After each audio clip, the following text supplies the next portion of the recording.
Bueno, muy buenos días tengan todos. Sean bienvenidos a la iglesia y oremos porque el tiempo que tuvimos de alabanza ahorita fue bellísimo, ¿no? Lo que acabamos de cantar. Amén, Señor, glorioso intercambio, mi Dios. Qué misterio tan maravilloso, tan grande el hecho de que estos pecadores como nosotros podamos llevar tu nombre, Señor. Qué maravilloso. ¿Cómo puedo explicarlo, Señor, si no es por Cristo mismo que hemos sido acercados a usted, llamados por su misericordia, hechos hijos suyos, Señor? ¿Cómo explicar de que soy recibido igual que el Hijo, Señor? ¿Cómo explicar que puedo acercarme a usted y encontrar consuelo, gozo, cariño? Nada de eso depende de mí, Señor, de lo que yo haga, sino por tan maravilloso regalo, tan maravilloso privilegio, Señor, tan grande intercambio, Dios, que sucedió en la cruz del Calvario, mi Dios. Gracias por toda tu misericordia, Dios, por toda tu bondad, por quien eres, por lo que haces, Dios, por tu obra perfecta, Padre mío. Amén. Bueno, buenos días a todos. Bien, espero que hayan tenido la semana bastante bendecida. En serio que sí. Yo sé que últimamente hay bastante gente enferma, ¿no? Yo sé que nunca me doy cuenta muy tarde, pero hablan de que hay bastante enfermos ahorita. Pero igual esta semana para mí ha sido de mucha bendición porque Dios me ha confrontado de una manera muy buena. Y hoy vamos a estar en 1 Samuel capítulo 15 y quiero decirles algo, vea.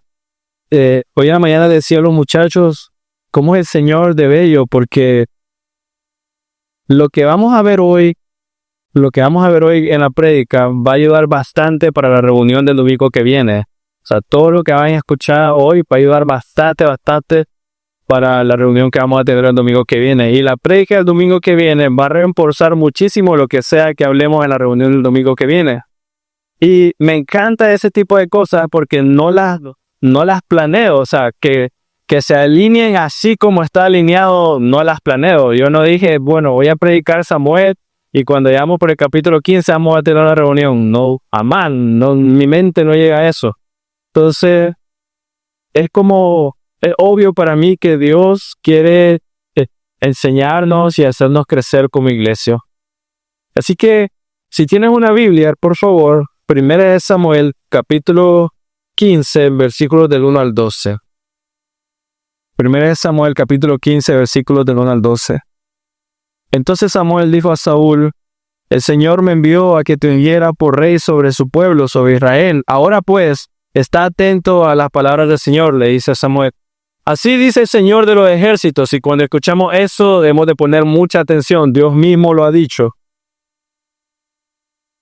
Yo castigaré a Amalek por lo que hizo a Israel cuando se puso contra él en el camino mientras subía de Egipto. Ve ahora y ataca a Amalek y destruye por completo todo lo que tiene, y no te apiades de él. Antes bien, da muerte tanto a hombres como a mujeres, a niños como a niños de pecho, a bueyes como a ovejas, a camellos como a asnos. Entonces Saúl convocó al pueblo y los contó en Telaín, 200,000 soldados de pie y 10,000 hombres de Judá. Saúl fue a la ciudad de Amalek y se emboscó en el valle. Y dijo Saúl a los quenitas: váyanse, apártense, desciendan de entre los amalecitas, para que yo no los destruya junto con ellos, porque ustedes mostraron misericordia a todo Israel cuando subían de Egipto. Entonces los quenitas se apartaron de entre los amalecitas. 7.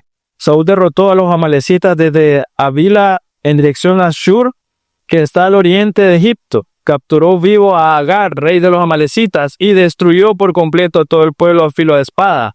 Pero Saúl y el pueblo perdonaron a Agar, y lo mejor de la oveja y de los bueyes y de los animales engordados, de los corderos y de todo lo bueno, no lo quisieron destruir por completo.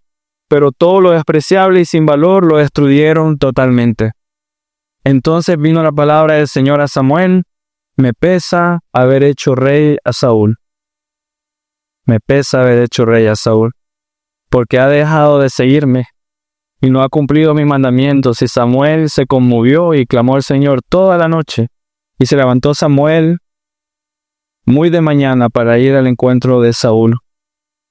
Y se le dio aviso a Samuel. Samuel se ha ido a Carmel, le dijeron, donde se ha levantado un monumento para sí. Y dando la vuelta, ha seguido adelante, bajando a Gilgal.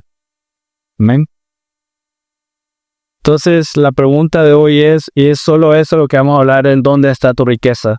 Esa es la pregunta, ¿dónde está tu riqueza? La semana pasada estudiamos esta escena donde todo el pueblo de Israel, por medio del acto de fe de Jonathan y su escudero, derrotaron a todos los filisteos. Ellos se empezaron a matar. Luego el pueblo de Israel lo acompañó y empezaron a matar a todo el mundo. Y vemos de que ellos estaban en ayuno, no fue una orden correcta de Saúl como rey. Y el pueblo de Israel come los despojos, ¿no? Eso es que agarraron todas las vacas y los bueyes, los mataron y lo comieron con su sangre. Vimos que eso fue un pecado grave. También podemos notar que en ningún momento el pueblo de Israel pidió perdón por su pecado. Era un pecado grave y aún así no miramos en ninguna sección que ni el rey ni el pueblo pidieron perdón por lo que pasó. Y el rey Saúl les da a ellos como una solución, hacer rodar una piedra para que pongan ahí los animales y se desangren y puedan comer como la ley lo dice. Pensaríamos entonces que después de esto ellos aprendieron su lección. Pensaríamos, porque esto es otra gente, no, estos son los filisteos y ahora son los amalecitas. Con los filisteos pecamos de esta manera, ahora vamos a ir a la otra guerra, vamos a pelear con esta gente. Hagámoslo en la manera que Dios quiere. Pensaríamos que ellos aprendieron la lección. Pensaríamos que después de comer animales por su sangre, ahora ellos deben de pensar, debemos honrar a Dios en todo momento y debemos hacerlo adecuadamente. O sea, uno pensaría, ya metí la pata aquí, Dios nos está dando una orden, obedezcamos a Dios correctamente y adecuadamente. La situación fue tensa al punto que Saúl estaba anteriormente, ¿no? Con los filisteos, la situación era tensa. Saúl estaba dispuesto a matar a su propio hijo Jonathan porque Jonathan había comido miel, no porque había comido sangre. Y todo esto que está sucediendo, ¿no? Y ahora me parece que estos versículos del 1 al 3 en el capítulo 15 son como una oportunidad para hacer las cosas correctamente. La guerra pasada, comiste sangre, ahora ven, escucha, te ordeno, vas a hacer esto. Y escúchalo muy claro porque dice, así dice el Señor de los ejércitos, como el comandante, si lo quieres llamar así, el jefe de jefes. Y comienza con la orden clara, y la orden fue muy clara. Mátalos a todos, no dejes nada. Claro, no hay nada más que percibir. Y se lo repito, yo castigaré a Amalek por lo que hizo Israel cuando se puso contra él en el camino mientras subía a Egipto. Ve ahora y ataca a Amalek y destruye por completo todo lo que tiene, y no te apiades de él. Mira cómo él declaró el Señor, no te apiades de Amalek, el rey. Antes bien da muerte tanto a hombres como mujeres, como a niños de pecho, bueyes como ovejas, a camellos como a asnos. Yo le preguntar a ustedes, ¿cuál es la orden que Dios le dio a Saúl en ese momento? Básicamente es, destruye todo. Todo. No hay más donde entenderlo. Y uno pensaría, excelente, obedezcamos a Dios. No, Él ha sido muy claro, hagamos según nos ordenan, cumplamos sus órdenes. Pero en el momento de obedecer es cuando se coloca delante de nosotros una pregunta muy importante. Porque una cosa es escuchar la orden, ¿no? Pero el momento de obedecer la orden es cuando hay una pregunta muy importante delante de nosotros. Y esto, hermanos míos, es básicamente lo que vas a escuchar a lo largo de la prédica. ¿Qué es mejor? ¿Qué es mejor? ¿Las riquezas personales o la obediencia a Dios? ¿Qué es mejor? ¿En qué tienes gozo real? ¿En acumular riquezas o en obedecer a Dios? Y todavía más profundo, pero me voy a detener, ¿en qué tienes gozo real? ¿En acumular riqueza o en obedecer a Dios? Me imagino que te ha pasado, a mí me ha pasado, pero cuando sé que ya estoy por los últimos, 10 Córdobas, es como que no hay mucho gozo en ese momento. Pero, ¿en qué tienes gozo real? O sea, y es irónico, ¿no? Porque sí, tal vez te ha pasado de que estás con los últimos 10 Córdobas en tu bolsa pero espero que por la misericordia de Dios hay comida en tu mesa. O sea, es solamente que no tienes reales para si acaso algo pasa, ¿no? O sea, el por si acaso que nos gusta tener ahí, correcto. Pero ¿en qué tienes gozo real? ¿En acumular riquezas o en obedecer a Dios? Y todavía más profundo, ¿cuál es la verdadera riqueza? Porque mientras yo estaba escribiendo esto, Dios realmente sirvió para mi corazón, como confrontar mi corazón. ¿Cuál es la verdadera riqueza? ¿Oro? ¿Cuentas bancarias? ¿O la verdadera riqueza es Dios? Él, quien provee mucho más de lo que necesitas y que sinceramente provee mucho más de lo que merecemos. Y con esto no lo quiero espiritualizar, pero es una realidad. Tanto el que tiene 10 córdobas en la bolsa ahorita como el que pueda tener cualquier cantidad que se te pueda ocurrir en la cabeza. Los dos pueden tener el mismo gozo. Los dos. Y cuidado el que tiene 10 pesos más. Algunas veces funciona de esa manera. O sea, el que tiene todo ya cubierto, amargado, yo no sé, y el que tiene 10 pesos, lo más feliz del mundo. No, y esas cosas son como suceden. Pero los dos pueden tener gozo real y bueno. Pero ¿en dónde estás tú ahorita? ¿Por qué estás batallando? ¿Por qué estás esforzándote? Por otro lado, también debemos recordar qué es lo que Dios le había dicho a Saúl de nuevo. El Señor me envió para ungirte como rey, le dice Samuel a Saúl. Y es interesante cómo comienza esto, porque miren, el capítulo anterior ellos pecan, Saúl da una orden tonta, ayunen, no coman nada maldito, casi mata a su hijo. Y luego, como para reafirmar su corazón o reafirmar su alma, viene Samuel, el profeta, y le dice a Saúl, el Señor me envió a ungirte como rey, le dice a Samuel. Como, mira, el Señor todavía está pensando en ti. Recuerda, el Señor fue que te ungió. Es como queriendo recordarle a Saúl, recuerda que fue Dios quien te dio tu poder. Recuerda que fue Dios quien te puso aquí como rey. Recuerda que fue Dios quien te dio su espíritu para liberar al pueblo de los otros ejércitos. Recuerda que fue Él quien te dio la victoria sobre los enemigos de Israel. Recuerda. Saúl, entonces, hermanos, recibió un recordatorio del cuidado de Dios. Sí. Saúl en ese momento recibió de Samuel, el Señor me envió, dice Samuel, a que te ungiera. Recuérdalo. Es como decirlo a ustedes ahorita, el Señor los trajo aquí, recuerda, el Señor te ha escogido, te ha llamado. El Señor es fiel.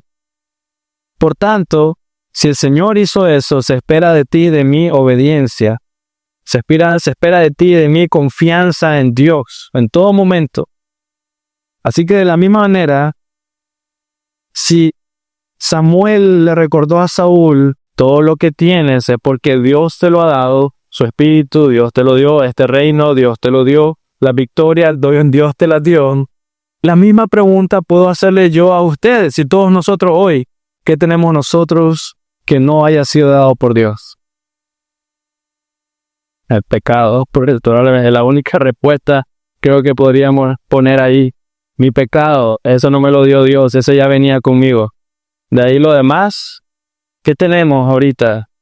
Con nosotros que no nos haya dado Dios la ropa, no sé, cualquier cosa, la familia, los hijos, lo que sea, ¿qué tenemos que no nos haya dado el Señor? Incluso las enfermedades. Y es por su bondad que seguimos. Es por su bondad que estamos aquí y nos gozamos y que cantamos y que aplaudimos como hemos aplaudido al final. Por tanto, tiene todo el sentido obedecer a Dios. Y medita en eso. Si al final de la última alabanza estuviste aplaudiendo y cuando estábamos cantando te sentías con gozo, tiene sentido obedecer a Dios y seguirlo porque Él es el que hace esas cosas. Tener confianza en Él tiene todo el sentido. Y ahí es donde seremos verdaderamente ricos. Ahí, colocando la mirada en Él. Él te honró, ahora debes aprender a honrarlo. Él te hizo rey de Israel como lo hizo con Saúl. Ahora debes defender la causa de Israel. Has sido ascendido como líder de Israel, o sea, ahora tienes un título humano, pero recuerda que eres súbdito de Dios. Y eso es lo que hemos de aprender. El Señor a lo mejor, y sucede en nuestra cultura, el Señor a lo mejor nos hace, ascender humanamente, escalar posiciones, pero irónicamente cuando el ser humano escala posiciones pareciera que el resultado es, lo voy a embolsar menos. Ahora, como he trabajado tanto por lograr esto, ahora me he ganado mi descanso. Pero hermanos, en la Biblia no es así. El ascenso de los hombres o mujeres, en lugar de liberarlos de su obediencia a Dios, te obliga todavía más. Lo miramos en el catecismo, siervos inútiles somos que simplemente hacemos lo que debemos hacer. O sea, el hecho de que tengas más, ¿cómo ponerlo de esta manera? Y ustedes lo saben. El hecho de que desde este punto de vista de iglesia, ahora él es líder de grupo, ahora este es diácono, ahora este es anciano, ahora este es pastor, no significa que vas a trabajar menos, significa que vas a trabajar más. No significa que ahora tienes más privilegio que los demás, significa que ahora el privilegio es servir. Entonces, mientras vamos escalando en tu propia vida, ahora soy el jefe. En el mundo, el jefe hoy en día, y sucede, es el que menos trabaja, no el que toma. No, aquí te va, y es el que nunca tiene la culpa, sino el otro porque nunca me entendió mis órdenes. Pero el ascenso de los hombres en Cristo, en lugar de liberarlos de su obediencia a Dios, en lugar de decir, él ya ha sufrido tanto, por eso lo pongo aquí, más bien te obliga más a confiar en Él, a descansar en Él, a depender en Él. Así que la orden que Dios da parece difícil, ¿no? Imagínense ustedes, ustedes son Saúl ahorita, en el buen sentido, y Dios les dice a ustedes, ve a aniquilar a todos ellos, incluso los niños de pecho. ¿Cómo te sentirías con esa orden? Es difícil, ¿no? O sea, la orden, viéndola desde nuestra perspectiva, ve, mata todo, no dejes nada, niños recién nacidos igual, parece injusto, pero primero debemos de saber quién es Amalek para poder contestar la pregunta. Tenemos que saber quién es él. Y aquí, por favor, si puedes, acompáñame a Éxodo 17. Vamos a hacer 2 veces esto. Vamos a ir atrás varias veces. Pero necesito hacer esto para que tú no creas que Dios está siendo malvado al decir, ve, mátalos a todos ellos. Amalek, o los amalecitas, el rey era Amalek, la persona era Amalek, era un pueblo nómada del desierto. Y eran descendientes de Saúl. Y ahí ya te estoy diciendo bastante, eran descendientes de Saúl, Isaac y Esaú, ahí había un conflicto ya. Pero eran descendientes de Saúl, se convirtieron en un pueblo marcado por Dios, y esta es la razón. Éxodo 17 del 8 al 16. Éxodo 17 del 8 al 16. Dice, entonces vino Amalek y peleó contra Israel en Refidim. Y Moisés dijo a Josué, escógenos hombres y sal a pelear contra Amalek. Mañana yo estaré sobre la cumbre de la colina con la vara de Dios en mi mano. Josué hizo como Moisés le dijo, obedeció y peleó contra Amalek. Moisés, Aarón y Hur subieron a la cumbre de la colina, y sucedió que mientras Moisés tenía en alto sus manos, Israel prevalecía, y cuando dejaba caer la mano, prevalecía Amalek. Ustedes se saben esa historia, ¿no? La han escuchado bastante. ¿Saben lo que pasó? O sea, que me voy a adelantar al final. Entonces dijo el Señor a Moisés, versículo 13. Josué deshizo a Amalek y a su pueblo a filo de espada, ¿no? Porque Moisés mantuvo las manos en alto. Entonces dijo el Señor a Moisés, escribe esto en un libro para que sirva de memorial, y haz saber a Josué que yo borraré por completo la memoria de Amalek de debajo del cielo.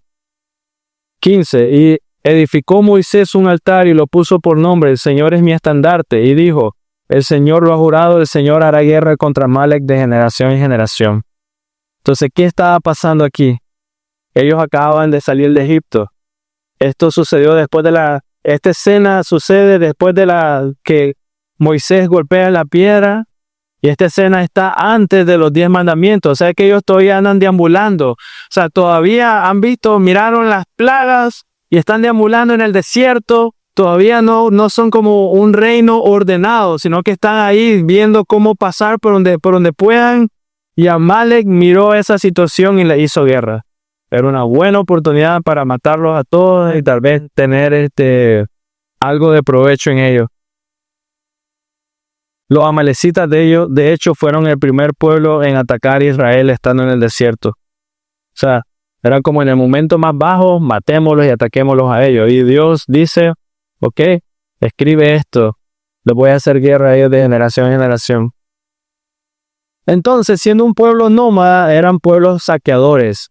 Desde un punto de vista de contexto, ellos eran un pueblo que si miraban a alguien cruzando, te iban a robar. Por tanto, eso simple exigía que hiciera algo al respecto. Y luego Dios, como rey de Israel, decretó que ese enemigo de Israel debía ser eliminado. Así que en versículo 3 dice, destruye por completo todo lo que tiene. Con lo que te acabo de decir, debería ser suficiente como decir, ok, es entendible. No, en el contexto es entendible. Pero debes de entender otra cosa. Cuando Dios le dice, destruye por completo todo lo que tiene, realmente Dios le está dando la oportunidad a Saúl para ser obediente. Porque te pregunto, ¿Dios podía destruir a Amalek solo con decir, muertos todos, que se abra la tierra y todo el pueblo desaparecía, sí o no? Dios le está dando la oportunidad a Saúl para obedecer su mandato. Eso era. El énfasis aquí no es la destrucción del pueblo. El énfasis no es ve y destruye. El énfasis es ve y obedece. Porque Dios podía destruirlo. Dios a todos nosotros nos hace un llamado a obedecer y a colocar a Dios primero. Trayéndolo a nuestro tiempo, claro, es una orden difícil. ¿Quién de nosotros hoy diría, Dios me dijo que fuera a matar a todo mundo en este lugar? Sería una locura, ese no es Dios. Pero sí nos está enseñando que cuando Dios llama, debemos de colocarlo el primero. Cuando Él habla a tu corazón, colocarlo a Él primero. Y mira qué interesante. El problema de Saúl no fue ir a hacer la guerra, porque él se preparó inmediatamente, o sea, no esperó, ¿no? Nosotros, no sé, yo recuerdo no chistó, no tuvo dudas de obedecer lo que Dios le estaba diciendo. Saúl no fue y dijo, Señor, ¿cómo me estás pidiendo que mate a todos? Sino que estuvo muy dispuesto, salió de inmediato. Y con eso nos enseña que el pecado que tuvo Saúl fue ir y codiciar las riquezas del mundo. Él codició su propia gloria. Dios no era su tesoro. Dios no era su tesoro. O sea, él no tuvo problema en salir y matar a todo el mundo. El problema estuvo cuando fue y estaba ahí, codició. Y tenemos que entender que el juicio de Dios sí es severo para aquellos quienes lo rechazan o aquellos quienes hacen guerra contra su pueblo, ¿no? O sea, Dios protege a su pueblo, pero también al mismo tiempo Dios es severo con aquellos quienes lo desobedecen. Ejemplo de eso, Josué 7, del 10 al 26. Josué 7, del 10 al 26. Y no lo vamos a leer todo, pero la historia es interesante porque en el libro de Josué, aquí lo que está pasando es de que una familia se guardó algo que era anatema, que era maldición en Josué. Perdónenme, estoy en Jueces. Josué capítulo 7 del 10 al 26. Josué capítulo 7 del 10 al 26. El pecado de Acán, dice. Es un poquito extenso y me voy a saltar ciertas partes, pero dijo. Y el Señor dijo a Josué, Josué capítulo 7, 10, levántate porque te has postrado rostro. ¿Por qué te has postrado rostro en tierra? Y esto es con israelita. Israel ha pecado y también ha transgredido mi pacto que les ordené. Y hasta han tomado de las cosas dedicadas al anatema y también han robado y mentido. Además las han puesto entre sus propias cosas. O sea, fueron a un lugar, derrotaron a ellos y todo eso era anatema. Y algunos de los israelitas se trajeron cosas de allí con ellos, porque, mira, esto está bueno, véngase conmigo. Versículo 13, levántate, consagra al pueblo y di, conságrese para mañana, porque así ha dicho el Señor Dios de Israel. Hay anatema en medio de ti, oh Israel, no podrás hacer frente a tu enemigo hasta que te quiten el anatema de en medio de ustedes. Y esto es interesante. Ya Josué está diciendo, hay pecado en medio de ustedes, mañana nos vamos a presentar delante de Dios para sacar el anatema. Te pregunto, si mañana es la reunión, aquí en Josué 7, ¿tienes tiempo para deshacerse del anatema, sí o no? Tienes tiempo para confesar tu pecado delante de Dios y entregarlo. Pero ¿qué es lo que sucede?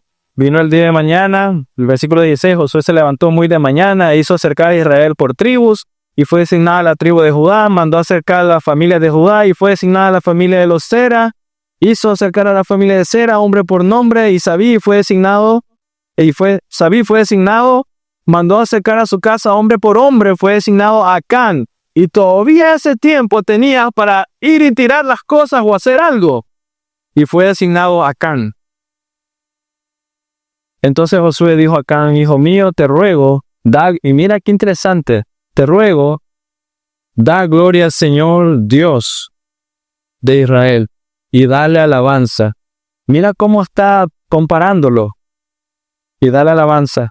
Declárame ahora lo que has hecho. O sea, confesar tu pecado, dar gloria a Dios, dar alabanza a Dios, confesar tu pecado. No me lo ocultes. Y Acán respondió a Josué, en verdad he pecado contra el Señor Dios de Israel y esto es lo que he hecho. Mira la terquedad de su corazón. Tuvo tanto tiempo como para acercarse y hasta que por fin lo tuvo de frente, hasta ese momento confesó su pecado. Cuando vi entre el botín un hermoso manto de Sinar y 200 siclos de plata y una barra de oro de 50 siclos de peso, los codicié y los tomé, y todo eso está escondido en la tierra dentro de mi tienda con la plata debajo. Sabía que era pecado y le escondió de todos modos. Josué envió emisarios que fueron corriendo a la tienda y llegaron Josué pudo haber creído, pero traiga la evidencia. Y hallaron el manto escondido de su tienda en la plata debajo, lo sacaron de la tienda y lo llevaron a Josué y todos los israelitas lo pusieron delante del Señor. Entonces Josué y todo Israel con él tomaron a Acán, hijo de Zera, la plata y el manto, la barra de oro y su hijo, su hija, sus bueyes, sus asnos, sus ovejas, su tienda y todo lo que pertenecía y los llevaron al valle de Acoro. Y Josué dijo, ¿por qué nos has turbado? El Señor te turbará hoy. Y todo Israel los apedreó y los quemaron, y después de haberlos apedreado, levantaron sobre él un gran montón de piedras que permanece hasta hoy. El Señor se volvió de furor de su ira, por eso ha llamado a aquel lugar el Valle de Acón hasta el día de hoy. Entonces, ¿lo ves? Dios es igual con todos, no solo en este ejemplo con los amalecitas, sino con su propio pueblo. Con el que lo rechaza y con el que desobedece. Dios sigue siendo igual. Y muchos toman este pasaje como para defender su posición contra Dios y decir que Dios es malvado. ¿Cómo puede adorar a un Dios que da la orden de matar a toda esta gente y que mata a su propio pueblo, que manda a apedrear a gente como hizo aquí con Acán? Pero realmente lo que vemos es que Él es constante. Él no cambia. Así como prometió destruir a este pueblo, en el caso de los amalecitas, también debemos de saber que por su fidelidad, si este mismo pueblo o si Acán mismo se hubiera arrepentido de su pecado, ¿qué hubiera pasado? O sea, si hubieran confesado su pecado, si los amalecitas hubieran confesado su pecado de pelear en contra de Israel, y si Acán no hubiera confesado su pecado, hubiera rechazado la anatema antes de todo esto, porque esperó tanto tiempo, por la misma fidelidad de Dios hubieran sido perdonados, ¿sí o no? Realmente no estamos viendo un Dios perverso, estamos viendo un pueblo terco. Así que de nuevo, iglesia, para todos ustedes, ¿qué es mejor? ¿Las riquezas personales o la obediencia a Dios? ¿Por qué lo repito? Porque somos muy tontos, olvidamos muy rápido. Muy rápido. ¿En qué tiene gozo real? ¿En acumular riquezas o en obedecer a Dios? Y no me malentiendan, no estoy diciendo que tener riqueza es malo. Pero sí debemos de entender que la riqueza es Dios mismo. Esto solo es un recurso para hacer las cosas de Dios. Sea mucho o poco, solo son recursos. Porque cuando digo, mira mis riquezas, deberías de pensar inmediatamente Dios y su palabra. Y cuando miras tu cuenta bancaria, si de montos grandes, deberías de decir eso simplemente es de Dios, el recurso de Él, o lo que Él me ha dado para administrar, no sé. Pero eso es lo que sucede cuando escuchas a alguien preguntar, ¿qué prefieres? ¿La riqueza o Dios? Deberías de preguntarte, ¿acaso Dios no es riqueza? Y ahí te das cuenta de que a lo mejor estás teniendo un concepto equivocado de Dios. Si alguien te pregunta, ¿qué quieres escoger? ¿La riqueza o Dios? Es mal hecha la pregunta porque Dios es la riqueza. Eso mañana no está. En serio, mañana no está. Eso no tiene valor en algún momento. Es que la única riqueza que tenemos es Dios. ¿En qué tienes gozo real? En acumular riqueza o obedecer a Dios. ¿Cuál es la verdadera riqueza? ¿Oro, cuenta bancaria o la verdadera riqueza de Dios? El tema no es qué prefieres. El tema no es qué prefieres, riqueza o obedecer. Y eso es lo que quiero que se lleven hoy. No es qué prefieres, riqueza o obedecer. El tema es que obedecer a Dios es la riqueza. Obedecer a Dios es riqueza. Amarlo a Él es riqueza. Deleitarte en Él es riqueza. Conocerlo a Él es oro. No hay nada igual. Estar con Él es vida eterna. Aprender de Él, no hay nada mejor, no hay mejor manjar, no hay mejor deleite. Así que cuando te dicen, ¿qué prefieres, riqueza o Dios? Es que eso no es riqueza. Eso es algo. Y ya, Dios es la riqueza. Pero bueno, también caemos en la mentira que el tiempo borra el pecado ante Dios. Creemos de que, ok, Señor, fallé y dejamos pasar un tiempo y luego el tiempo va a borrar todas las heridas. Y es cierto, algunas veces entre nosotros puede hacer que el tiempo haga que algún conflicto ya pase y estemos en buenos términos, pero delante de Dios, el tiempo no perdona la ofensa. Que hayas pasado 10 años sin hacer algo no significa que ahí quedó. Ya Dios se lo olvidó, porque a Él no lo limita el tiempo. Y aquí es donde debemos de estar claros. Solo la sangre de Jesucristo puede borrar el pecado, no el tiempo. O sea, no es como que, bueno, Señor, ya llevo 5 meses sin caer en este pecado. Yo creo que ya te agradé por haberlo hecho así. No. Mira este pueblo. Mira los ejemplos que estoy dando. Son de años. Estamos leyendo ahorita 1 Samuel y Dios está diciendo, mátalos a todos porque en el Éxodo ellos hicieron esto. Había pasado mucho tiempo. Entonces, y esa es otra cosa. Si has caído en la riqueza, pide perdón. Creer que la riqueza es una cosa y obedecer a Dios es otra cosa, pide perdón a Dios. Porque obedecer a Dios es riqueza. Estar con Él es riqueza.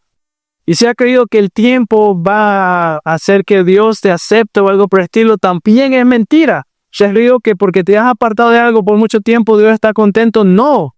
Solo la sangre de Jesús puede borrar el pecado, no el tiempo. Solo tu mirada en Él, solo conocerlo a Él, estar en Él. Y eso puede ser tan rápido como ayer, o el tiempo que te dilates en darte cuenta de que es solo colocando la mirada en Él. Durante mucho tiempo, los amalecitas han recibido oportunidad para arrepentirse. A Dios le da la orden a Saúl de matarlo, y durante todo ese tiempo, desde Éxodo hasta 1 Samuel, los amalecitas han tenido tiempo para arrepentirse y no lo hicieron. Cientos de años, corazones endurecidos, poniendo a un lado lo que hicieron. ¿Y qué debemos de saber o aprender de esto? Dios es paciente. Dios es paciente con nosotros. Dios es paciente con aquellos que están destinados a la ruina. Y Él es paciente para que en ese momento tú puedas arrepentirte de tu pecado, puedas ser consciente de que estabas caminando en otra dirección.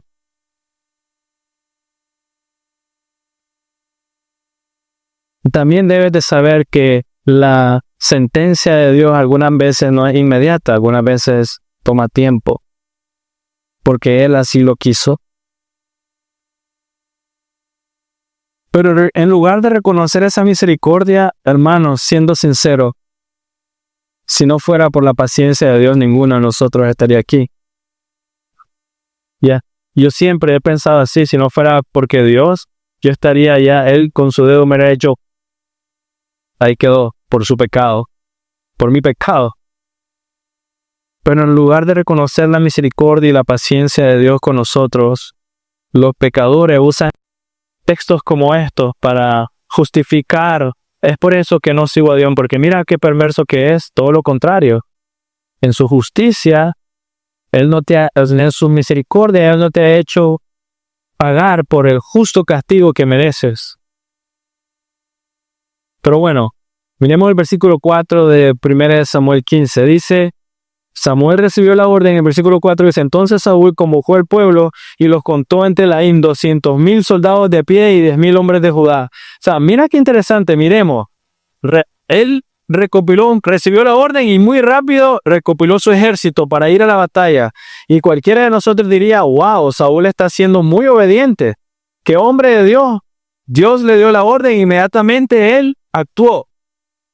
Pero una vez más, debemos entender, y escucha muy bien, iglesia, nuestro cristianismo no se mide por las intenciones que tienes. Tu cristianismo no se mide por tu rápida respuesta a algo. No se mide por eso. Incluso en este momento, aunque Saúl respondió rápido, aunque todos los hombres le obedecieron y se reunieron y vamos a la guerra, aunque pareciera que Saúl está siendo un hombre santo de Dios y que está respondiendo en obediencia y todo lo que puedas imaginarte, nuestro cristianismo no se mide por eso. Saúl fue a la guerra, obedeció de inmediato, diríamos, es un hombre de Dios, fue a obedecer a Dios, pero engañoso y perverso es el corazón. No hemos de medir nuestro corazón o nuestro cristianismo por nuestras acciones, no deberíamos de medir nuestro cristianismo por nuestras intenciones. El centro no soy yo. Es como que yo le diga, sí, yo soy un buen cristiano porque soy pastor. Una cosa no tiene relación con la otra. Mi cristianismo no se mide por mis acciones o por mi título o por mis intenciones. Debemos medir nuestro corazón por nuestro deleite y completa obediencia a Dios en todo. Ahí sí. Debemos de medir nuestro corazón por nuestro deleite y completa obediencia a Dios en todo. Deleite en Él en todo momento. No porque obedecí, porque algunas veces es fácil obedecer o es rápido, no me cuesta, pero mi deleite en Él y mi completa obediencia a Dios en todo. Él es primero. Porque mi corazón le pertenece, porque en Él tengo gozo, riqueza. Él me sostiene porque Él es todo para mí, Él es mi ser, no por tus intenciones y no por tus acciones.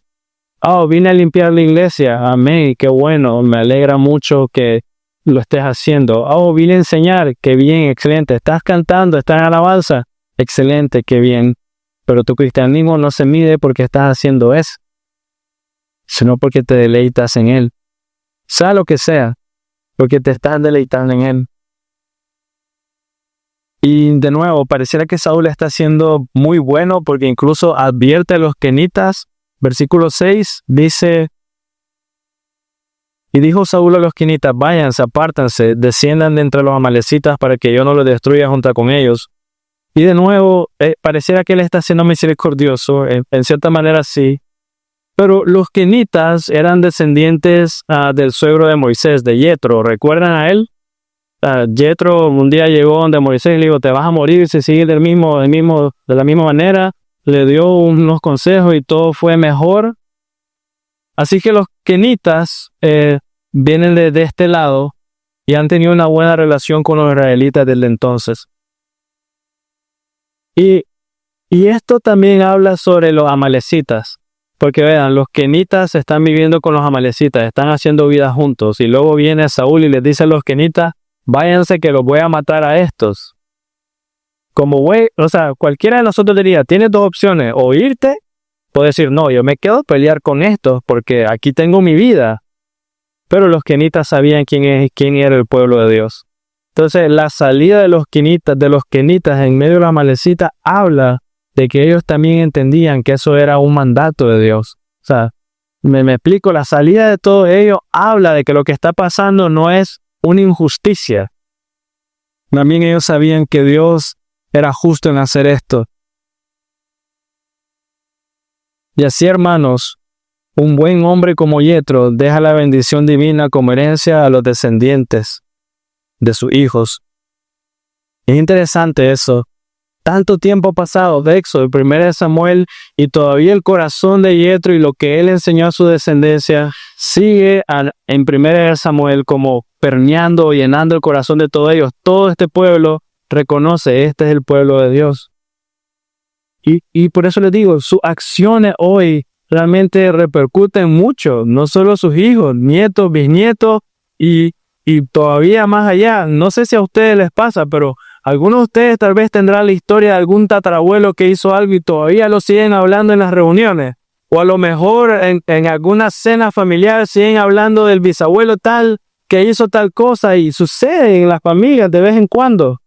Y así Yetro está bendiciendo a toda una descendencia por sus acciones. Pero si nuestras acciones son malas y perversas, nosotros mismos estamos nublando la vista de nuestros hijos. Si no estás colocando a Dios primero hoy y enseñándole a tu hijo, ¿qué crees que va a pasar con tu hijo más adelante? Le va a costar. Va a costar. No va a saber seguir a Dios. No va a saber ponerlo primero. Se va a poner el primero. Versículo 7 dice que, Saúl derrotó a los amalecitas desde Ávila hasta dirección de Shur, que estaba al oriente de Egipto. La victoria de Saúl fue extensa, fue grande, abarcó mucho territorio y sin embargo los amalecitas no fueron completamente destruidos. Se nos dice que a Agag se le perdonó la vida. Y con esto podemos entender algo. Vemos una obediencia a medias de Saúl, ¿no? ¿Cuál era la orden? Mátalos a todos. Pero hay una obediencia a media. Y cuando obedecemos a Dios a medias, siempre tiene consecuencias. ¿Por qué? Porque obedecer a medias es desobedecer. Madres, ustedes les dicen a su hijo, limpia el cuarto acá. Con Gisela, a mí y mi hijo siempre, vayan a limpiar su cuarto y regresa a mis hijos y es chistoso. No ya mamá, ya está limpio. Entonces cuando llegas al cuarto, y eso, y aquello, y esto, obediencia media. No, ya como tu estándar. Obediencia media es el desobedecer. Y déjame darte otro ejemplo muy claro. Todo lo que Dios dice es para el bien de sus hijos, ¿sí o no? Todo. No hay nada que Él no haga que no sea para el bien de sus hijos. Por tanto, si hacemos algo a medias que Él nos ha ordenado hacer, que es para el bien tuyo, entonces no serás bendecido o no serás a medias bendecido porque obedeciste a medias. O obedeces o no obedeces. Ahí es. Es sencillo. Y nos pasa muy seguido con la medicina. A mí me pasa todo el tiempo. Soy muy malo para tomar medicina, la verdad. Malísimo para ir al doctor hasta que me esté muriendo. Ahí sí. Pero soy muy malo para eso. Pero yo creo que a ustedes les pasa lo mismo. Cuando vas al doctor, pasas consulta, te mandan todas estas pastillas y tenés que tomarlo en este tiempo y no sé qué cosa. Y como buen nica, no compran todas las pastillas. Esta no, esta sí. Y luego te dice por 5 días y vuelvo a hacer por 3. Y luego te dice regresar más adelante para ver cómo te va, no regresar. Y entonces, y ahí siempre, y la verdad, a mí me pasa. Y no regresas nunca, y ahí estás acá como cargando un dolorcito siempre, a ver si está está mejor que antes. Está bien, no hay problema, porque no seguiste la orden. No seguiste el mandato. Hermano, en el caso de Dios y la vida eterna, una media obediencia no funciona. Tal vez estás dispuesto a hacer eso con un doctor, Pero en el caso de Dios y la vida eterna, una media obediencia no funciona, porque no puede estar medio en el cielo. ¿Me explico? No puedes. Estoy medio paso en la eternidad. No se puede. Es imposible. O estás o no estás. O crees o no. O Él es tu riqueza o no lo es. O Él es tu tesoro o no lo es. Ejemplo de eso, versículo 8. Mira. Capturó vivo a Agag, rey de los amalecitas, y destruyó por completo a todo el pueblo a filo de espada. Y esto es un ejemplo de la obediencia a medias de Saúl. Porque dice que destruyó a todo el pueblo, pero a Agag lo dejó con vida. Y este caso es interesante. Mira las consecuencias de obedecer a medias. Agag se registra no solo porque él era el rey, se nos dice no por su título, sino porque de hecho 5 siglos más adelante hay un problema con un descendiente de Agag.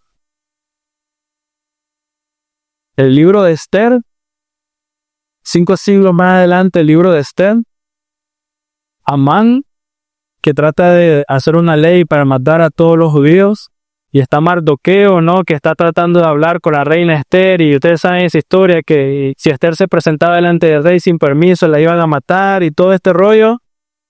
5 siglos después, el pueblo de Israel estaba sufriendo consecuencias por la obediencia a medias de Saúl.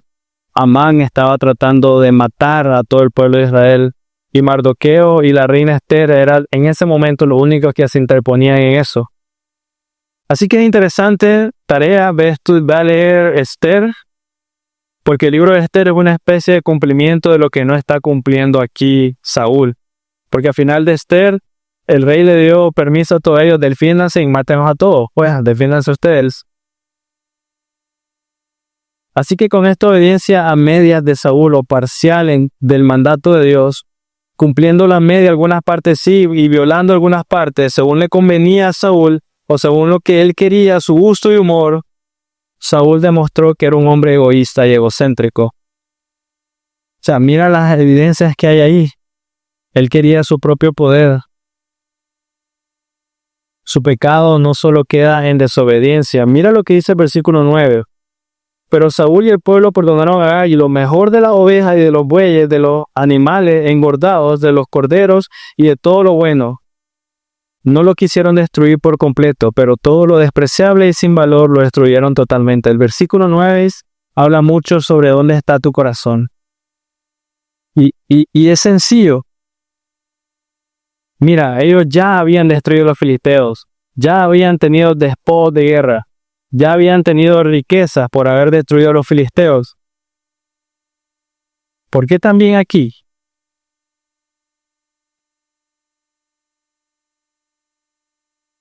Cuando ellos perdonaron lo mejor y lo peor, y lo que no tenía valor lo destruyeron totalmente, ¿qué significaba eso? Ellos perdonaron lo mejor, ¿y quién se quedó con lo mejor? ¿Quién se quedó con lo mejor? Después Saúl lo arregló diciendo que es para, ¿cómo es? Para dar una ofrenda a Dios, pero era mentira. ¿Quién se quedó con lo mejor? Saúl y el pueblo. ¿Y a quién le dieron lo peor? A Dios, sí. La orden de Dios era, destruye todo. Dios iba a ser glorificado por destruir todo. ¿Qué fue lo que destruyeron ellos? Lo peor para Dios, lo mejor para mí. Primero yo, luego Dios. Iban viendo, iban matando a todos y estaban siendo selectivos. Mira su corazón. Ves, ahí hay una buena vaca. Ponela por allá, ponela allá. Y esa fea, matala, no importa. Iban así. Dios ya había dado una orden. Mi gloria va a ser exaltada si ustedes matan a todos ellos. Estoy haciendo cumplir mi palabra. Mira, hay tantas preguntas. ¿Qué es más importante? ¿Cumplir la palabra de Dios, lo que Él ha prometido desde Éxodo, o que tú tengas una vaca? Así que una vez más pregunto, ¿qué es mejor? ¿Las riquezas personales o la obediencia a Dios? ¿En qué tienes gozo real? ¿En acumular riqueza? ¿En obedecer a Dios? Y todavía más, ¿cuál es la verdadera riqueza? Oro, cuenta bancaria, una vaca como ahorita. La verdadera riqueza es Dios.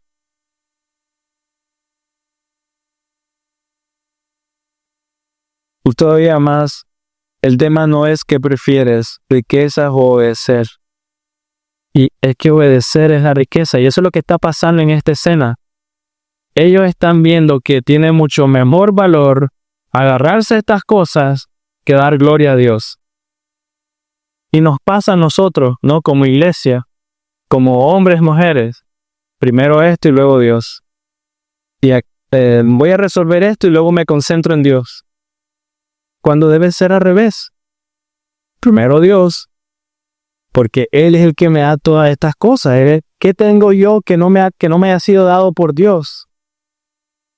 Incluso el aire que respiramos, que no pagamos nada, que es gratis, Él lo ha dado. Y si no estuviera ahí, estaríamos muertos. Pero Saúl y el pueblo perdonaron a Agag, y lo mejor de las ovejas, de los bueyes, de los animales engordados, de los corderos y de todo lo bueno, no lo quisieron destruir por completo, pero todo lo despreciable, sin valor, lo destruyeron totalmente. Codiciosos, tanto Saúl como el pueblo. Debemos de pensar si nosotros tenemos eso también. ¿Estás ahí? ¿Le estás dando a Dios lo que te sobra de tu corazón porque en la semana estuviste tan concentrado en algo que bueno, el domingo es el domingo del Señor? ¿Le estás dando lo que sobra? El cuarto que está desocupado en tu casa o en tu corazón y haces para él, el resto es mío. Lo que yo pueda hacer con eso es lo mejor para mí.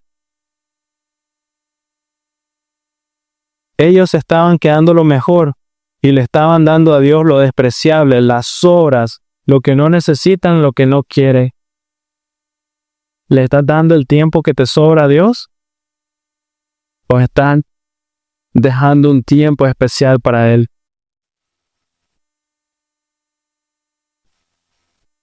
Pues nosotros podemos estar ahí. O tal vez no es lo mismo, no tenemos que matar a nadie, pero podemos estar ahí. Estás obedeciendo a Dios, sí, tengo que ir, hay que hacer, hay que trabajar, pero lo estás haciendo con deleite en Él, amándolo a Él, disfrutándolo a Él, o realmente lo estás haciendo porque es el tiempo que te sobra, o es el espacio que me sobra para Él.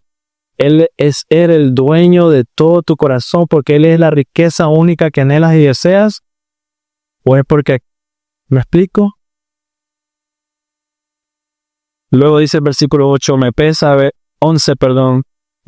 haber hecho rey a Saúl, porque ha dejado de seguirme y no ha cumplido mis mandamientos. Mira qué bello que es el Señor.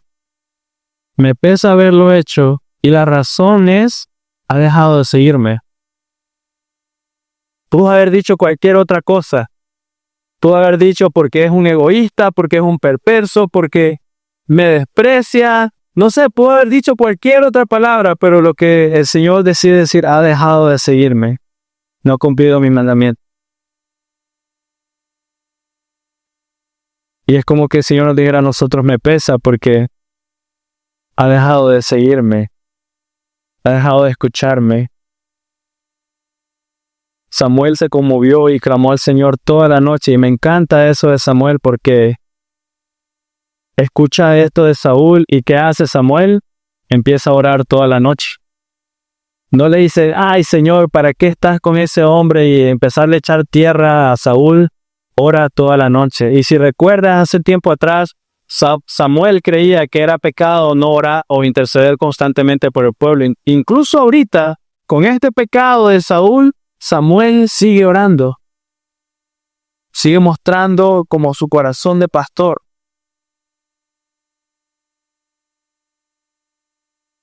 Hermanos, Saúl quería ser como las otras naciones. Saúl era egocéntrico, quería las riquezas que tenían las otras naciones cuando él ya tenía la mayor riqueza del mundo. Jehová, Dios.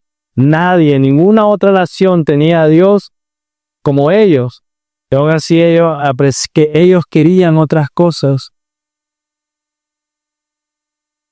Realmente somos muy parecidos. Lo somos. Pablo nos recuerda que todos somos malvados. Eso es Romanos capítulo 3, versículo 10. Pablo nos recuerda que somos malvados, que nos hemos descarriados. Pero Romanos capítulo 3 termina de una manera muy buena.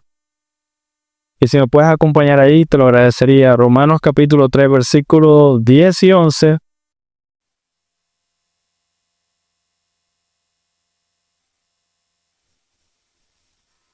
Dice, no hay justo ni aún uno. No hay justo ni aún uno. No hay quien atienda, no hay quien busque a Dios. Todos se han desviado a una. Se hicieron inútiles. No hay quien haga lo bueno, no hay ni siquiera uno. Y luego versículo 24 al 26. Todos son justificados gratuitamente por su gracia, por medio de la redención que es en Cristo Jesús, a quien Dios exhibió públicamente como propiciación por su sangre a través de la fe, como demostración de su justicia, porque en su tolerancia Dios pasó por alto los pecados cometidos anteriormente, para demostrar en este tiempo su justicia, a fin de que Él sea justo y sea el que justifica al que tiene fe en Jesús. Somos igual que ellos, y aún así Dios en su misericordia dice, todo el que cree en Jesús será justificado. Hemos corrido lejos de Dios, hemos escogido otras cosas, hemos puesto otras cosas por encima de Dios, y aún así Dios dice, Él pasó por alto los pecados cometidos anteriormente para demostrar en este tiempo su justicia, a fin de que Él sea el justo y sea quien justifica que tiene fe en Jesús. Wow, todas las cosas que ha hecho Dios.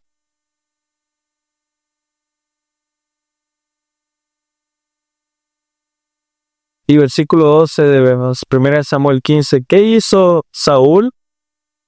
Obedeció a medias, se quedó las riquezas. Y el versículo 12 nos dice, y Saúl se ha ido a Carmelo, donde se ha levantado un monumento para sí. Se hizo una estatua. Pecó en contra de Dios y se fue a hacer una estatua para él.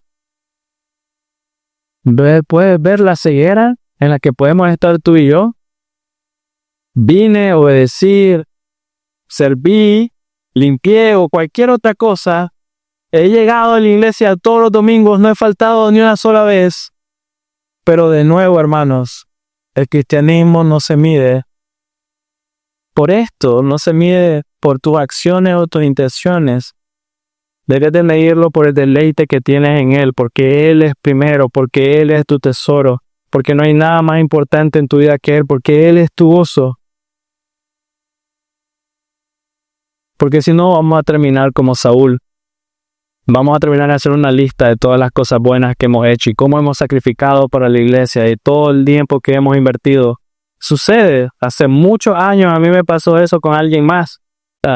Era como que, mira, estamos viendo esto en tu corazón y luego la lista de cosas. Mira, por mí hiciste esto, por mí aquello, por mí esto, aquí. Ahí está la evidencia de que tu corazón está mal. ¿Y qué hemos hecho, o qué hemos podido, o qué tenemos que no nos haya sido dado por Dios? No se trata de lo que hacemos, sino tu deleite en Él. Así que no solo es orgullo lo que tiene Saúl, de hecho prefiere erigir primero este monumento en su honor y luego ir a Gilgal a ofrecer sacrificio a Dios. La prefiere hacerse su estatua porque la otra semana vamos a ver esto. Se encuentra a Samuel en el camino y Samuel le pregunta qué es todo este bramido que escucho y él le dice, es que me traje unos animales para ofrecer sacrificio a Dios. Y parece bueno, parece piadoso, pero él decidió primero hacerse un monumento antes que ir a adorar a Dios. Y debemos de tener mucho cuidado de espiritualizar las cosas, de espiritualizar nuestras acciones.